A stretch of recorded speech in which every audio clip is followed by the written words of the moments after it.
Tasvirlaymi o'zimni? Tasvirlang chiqani. Ismim Fotima. Meni ismim Zuhra. Bu meni egizagim Fotima. Biz 3 tamiz o'zi. Egizak. Yo'q, Egizakmisizlar. Qani uchinchisi? U uyda. O'g'il bolami? Yo'q, Fotima, Zuhra, Zahromiz. Qarang, Fotima bilan yaqinroqmisiz yo Zahro bilanmi? Kim bilan ko'proq muloqot? Ikkalasiga ham. Ikkalasiga. Kelasi ham telefoningiz parolini biladimi? Ha. Meni ismim Shahruz Ikramov. Qozog'istondan keldim. Nima qilib yuribsiz Toshkentda? Aynalib. Ismim Otabek, familiyam Rahimov. Avaziyozova Nurhayot, 17 yoshman. Abu Ali ibn Sina nomidagi meditsinskiy texnikumda 1-kursda o'qiyman. Men Abduxoliqova Ra'no. Diplomatiya litseyida o'qiyman. 2-kursman. Ismim Asad Ilyas.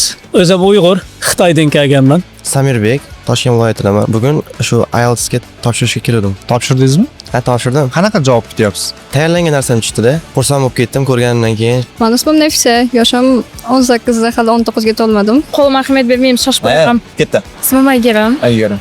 Assalomu alaykum. Bugun biz odamlar bilan do'stlik mavzusi haqida gaplashamiz. Do'stlik bu hayotimizning eng muhim bo'lagimi? Bu haqda odamlar nima deydi? Tayyor bo'lsangiz biz boshladik. Do'stingiz bormi? Shu sinfdoshim, maktabdan beri o'rtoqmiz.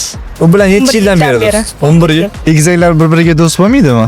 Bo'ladi. Uyda endi har kuni birga bo'lamiz. Nimalarga qiziqasiz, Fotima? Ingliz tili, rus tili, yapon tili. Siz do'stingiz bormi? Do'stingiz yo'qmi? Yo'q. Nimaga? O'zimga mos o'rtoq topaman. Men topmoqchi bo'lganimda ko'p aldanganman. Men masalan o'rtoq bo'lsam, Zahroga, Zuhraga aytaman bo'ldi. Do'stingiz bormi? Bor, ko'p. U bilan necha yildan beri do'stsiz? Bilmayman necha yilligini. Bor. O'zimni mahallamdan. Shuning uchun kichkinaligimizdan nisb bo'ladi. Qiz bola bilan o'g'il bola o'rtasida do'stlik bo'ladimi? Bilasizmi, menimcha bo'ladi. Va bor deb o'ylayman. Chunki meni o'g'il bola do'stim bor. Bor albatta, hamma odamga o'xshab. Ismim Behruz.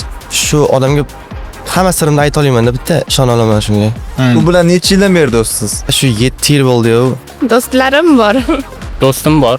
Ikkita ular, birini ismi Samandar, birini ismi Ozodbek. Samandar eng yaqinroq. Ismingiz nima? Shahruz. Shohruz. Kim do'stingiz bormi? Bor. Ismi nima? Usmon. Hobbingiz bormi? Bor. Nima? Taekwondo. Medallar bormi? Bor.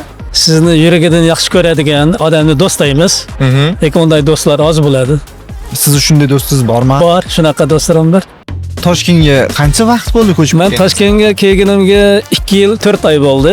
Umr yo'ldoshim Toshkentda. Ha, qanaqa tanishib qolgansiz? Taqdir qismat. 3 narsani g'ayib deymiz. Ha. Nikoh, g'oyib. Mening shahrimdan Toshkentga 2000 kilometr keladi. Ha. Taqdir qismat bo'libdi, shu ayolim bilan umr qurdim. 4 ta farzandim bor. Bu birinchisi, ikkinchisi safar g'oyib deymiz. Qachonga qayerga ketasiz bilmaysiz. Safar nasib qilgan bo'lsa ketaverasiz. Endi uchinchisi nima ekan? Rizqqa g'oyib deymiz. Qarindoshlarni yo'qlab borar edi-da. Shu institutni bitirdiganga 1 yil qolgan paytga otam shu qizni olmaysanmi deb menga tavsiya qildi. Bir ko'ribla yaxshi ko'rib qolgan edi. Siz uchun eng yaqin do'st qanday bo'lishi kerak? Har doim tushunadigan Ishonadi. vaziyatda oldida bo'ladigan yoki masalan aylanishgan yoki pul kerak bo'lganda eslamaydigan inson bo'lsa do'st bo'lgan bo'lardi. Hech qanaqa foyda ko'zlamasdan yaqin inson bo'lish kerak-da. Sizni muhokama qilmasdan kerak vaqtda yordam berib olishi. Yordam deganda bu faqatgina moliyaviy jihatdan emas, balki Aqlan. aqlan.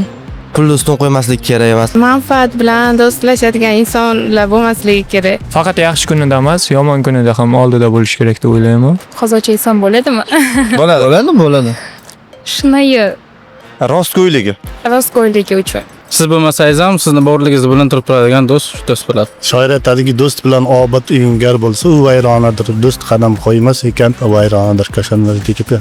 O'zingizni chin do'stman deb hisoblaysizmi? Ha, ismim ham Do'stmurod. Do'stmurod. Hammaga do'stman deydi.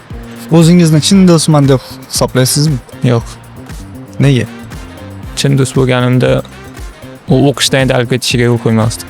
Do'st tanlashda nimalarga e'tibor berish kerak? Do'st tanlanmaydi o'zi. Men tanlamaganman. Qanaqadir voqea bo'lib, u qiz bilan yaqin bo'lib ketganmiz. Nima voqea bo'lgan o'sha sir bo'lmasin? Ko'p yordam berardi. Har doim qo'llab-quvvatlardi. Menimcha sizni dunyoqarashingiz to'g'ri kelishi kerak deb o'ylayman. Oddiy odamlar oldida o'zini qanaqa tutishiga qarab. Sizni yomon ishlarga yetaklamasligiga, ya'ni siz atrof muhitingiz qanaqa bo'lsa, siz ham O'sha muhitga moslashib ketasiz. moslashib ketasiz. Ko'rinishiga emas, ichki olamiga yaxshi qarash kerak-da. Ichki dunyosini bilgandan keyin qanaqa do'stligini bilish mumkin-da. Xarakteriga e'tibor beraman. Men xarakteri ko'proq o'zimga o'xshaydi, mehribonroq. Og'ir xarakterlar uncha yoqtirmayman. Avvalambor hurmat bo'lsa, salom alaykum joyda bo'lsa, do'stlik ham vechni bo'ladi. Do'stingizni bir so'z bilan ta'riflang. Qiziqchi. Qiziqchi. Hamma ustimdan kulgan bo'lsa ham, u oldimda turib podдержка qilgan. Qadrli. Qadrli inson. Bir so'z bilan tayanch. Qaysidir paytda motivator. Qaysidir paytda meni podдержка qiladigan odam. Bitta so'z bilan ta'riflang endi. Motivator deya qolaylik. Do'stingizni bir so'z bilan ta'riflang. Sodiq. Eng qiyin vaziyatda yonimda tura oladigan kishi. Sadoqatli. Do'stingizni bir so'z bilan ta'riflang. Mehribon. Pozitivniy, hamma narsani o'zi eplay oladigan, har tomonlama motivatsiya bera oladigan, qo'llab-quvvatlay oladigan qiz. Usmon, sen dostoyniy do'stsan, men seni yaxshi ko'raman. Malades. Do'stingizni bir so'z bilan ta'riflang. Mehribon. Qiyomatli-da. Uni uyi maktabimizga yaqin bo'lgani uchun har doim uni uyiga kirib choy ichardik yoki ovqat qilib berardi. O'zi ovqat qilib birga yeb o'tirardik darsga kirmasdan. Velosipedga ketayotgan bo'lganmiz. Aha. Men oldini ko'targanimda u tushib, dumalab ketgan. Orqada bo'lganmidi u? Bunaqa voqealar juda ham ko'p. Eng kulgilisi. Ovqat pishirganmiz birga. Ovqat pishirganimizda meniki sal o'xshamagan o'sha paytda juda ham bir kulgili holat bo'lgan. Nima sizni hayotingizda bir qiziqarli bir yoki kulgili bir qaysidir voqea bo'lganmi? Bo'lgan. Nima? Bizni oromgohga jo'natishgan. Aha. Men bolaligimda umuman oyimsiz uxlay olmas edim. Lekin qanaqadir tavakkal qilib bordim shu o'rtog'im bilan. Kechga yaqin boshlandi yig'lash. Qaytamanni oldim. Keyin qaytdik. Shundan keyin hali yuzimga uradi. Sen lagerda qoldirmagansan meni deb. O'sha voqeani eslab haligacha kulasizlar shu do'stingizga. O'zingiz tengdoshlarga nima deb qolardingiz? O'qishni maslahat beraman faqat, chunki hozir o'qish muhimda. Boshqa narsalar chalg'itadi ko'proq. Yaxshi o'qinglar, maqsadda aniq qo'yinglar, harakat qilinglar, harakat qilishdan to'xtamanglar. Qadriga yetib yurishsin do'stlarni, qadrlab yurishsin, eslab yurishsin. Ertaga yo'qotib qo'yishmaydi, to'g'rimi? Chin do'stlar. Shu faqat o'qish kerak, institutda baribir o'qish kerak har bitta inson. O'zini kelajagi uchun harakat qilish kerak baribir ham. Aynan universitetda bo'ladimi, boshqada bo'ladimi, kasb o'rganadimi, nima bo'lsa ham o'qishga birinchi o'rinda e'tibor qaratish kerak. O'zingizga nima degan bo'lardingiz? Oilangiz uchun harakat qil degan bo'lardim. Ko'p odamlarga ham ishonolmaylar. Birinchi anglab yetgan narsam va hammaga maslahat o'rnida menimcha ulashgan bo'lardim bu narsani rivojlanishda to'xtamaslik. O'zingizga nima degan bo'lardingiz? O'zimga menimcha hammasi hal oldimda. Ertaga men tug'ilgan kuningiz bo'lar ekansiz. Tug'ilgan kuningiz bilan tabriklaymiz, doim sog' bo'ling. Qiz bola faqat 18 ga to'ladi. Ko'p rahmat. Hozir ko'plar o'rtog'ini puliga qaraydi, yurish-turishiga, kiyimlariga qaraydi. Men o'ylayman, birinchi bu narsaga e'tibor berish kerak emas. Odamni yaxshilab o'rgangandan keyin do'st bo'lish shu tavsiya etaman-da. Baxtli bo'lsin. Baxtli bo'lsin. O'zingizga nima degan bo'lardingiz? Menam baxtli bo'ling. Hech qachon o'rtalarga sovuqchilik tushmasin. Nima situatsiya bo'lgan holatda ham shu bir-birlarini podдержка qilishlarini tavsiya beraman. Chin do'st bo'lsa, uni ushlab qolish kerak. U chin do'st emas, undan voz kechish kerak. Hozir o'zingizga nima degan bo'lardingiz? Men kechirim so'ragan bo'lardim do'stim.